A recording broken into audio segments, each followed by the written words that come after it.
Oh, sangkut lagi guys. Ini dekat terowong yang terakhir nih.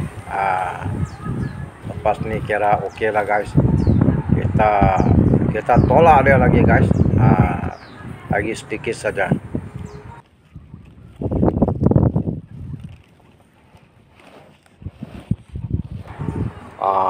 Dia sudah gerak guys. Macam dah okey dah ni.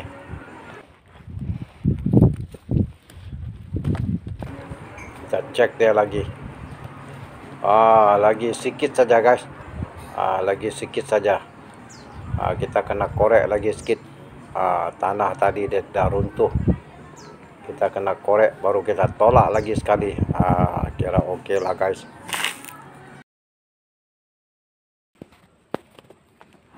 Okey. Kita tarik dia sikit lagi tanah dekat muncung dia ni guys.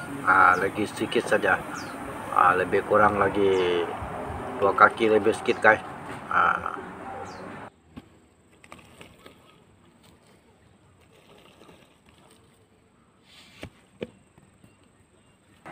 Okey, kita tarik dia sikit lagi guys. Bagi dia balance. Kiri kanan bagi dia balance guys.